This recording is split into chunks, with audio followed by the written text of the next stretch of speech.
Bonjour à tous, donc je me présente, je m'appelle Jean Bataille et je serai le professeur de mathématiques pour votre enfant de troisième cette année au Collège Vauban. Alors, réussir sa troisième en mathématiques, qu'est-ce que ça veut dire? Alors, tout d'abord, je vais vous expliquer un petit peu comment je vais fonctionner. Donc, je vais travailler par compétences. Donc, du coup, les 6 compétences mathématiques sont chercher, modéliser, représenter, raisonner, calculer et communiquer. Ces 6 compétences-là sont valables de la maternelle au lycée et ça résume l'activité mathématique. Donc, ce qui veut dire que j'évaluerai par compétence, je vais expliquer à vos enfants comment fonctionnent ces compétences. Donc, à chaque fois, je les évaluerai sur 4 niveaux de maîtrise. D'accord? Donc, la maîtrise insuffisante, maîtrise fragile, maîtrise satisfaisante et la très bonne maîtrise.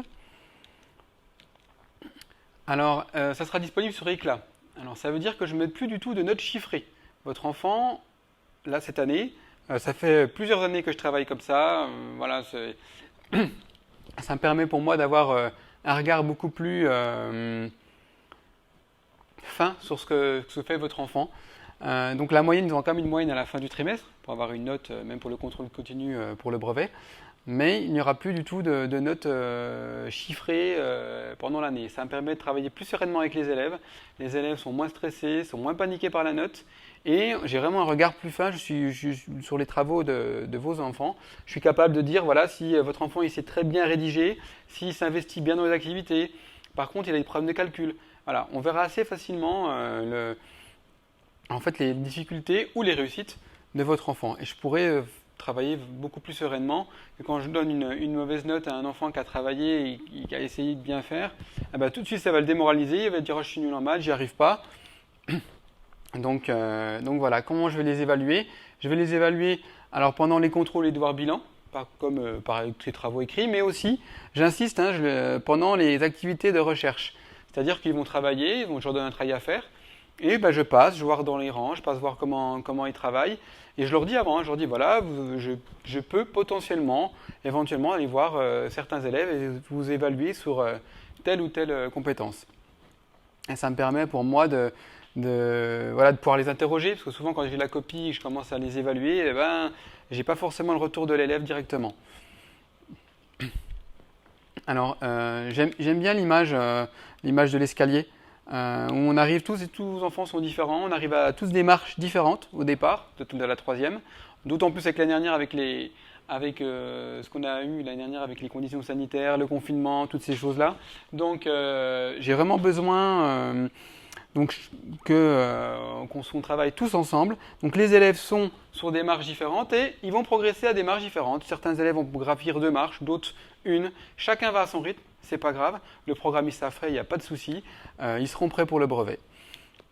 Alors mes attentes envers les élèves, alors je leur demande aussi de laisser des traces de recherche quand ils travaillent, pour que je puisse les évaluer et avoir une analyse fine de leurs travaux. Si un élève me marque que le résultat ou ne me marque pas du tout rien sur la copie, eh ben moi je suis vraiment embêté pour l'évaluer. Je tiens à le dire aussi, personne n'est nul en maths, ça n'existe pas. Hein. Et essayez, dans la mesure du possible, hein, voilà, pour l'avoir vu plusieurs fois, hein, c'est ah mais de toute façon voilà, il est comme son père ou comme sa mère, il est nul en maths. Non, ça n'existe pas. On peut avoir voilà, plus de difficultés que d'autres, ça oui, il n'y a pas de souci. Mais en prenant le temps, en donnant la confiance à votre enfant, on va y arriver et chacun va pouvoir progresser. Même si on ne connaît pas cette table de multiplication. Voilà. Ça ne veut pas dire que j'ai dit qu'il ne fallait pas les apprendre. Hein. Alors, voilà. Alors, mes attentes envers les parents.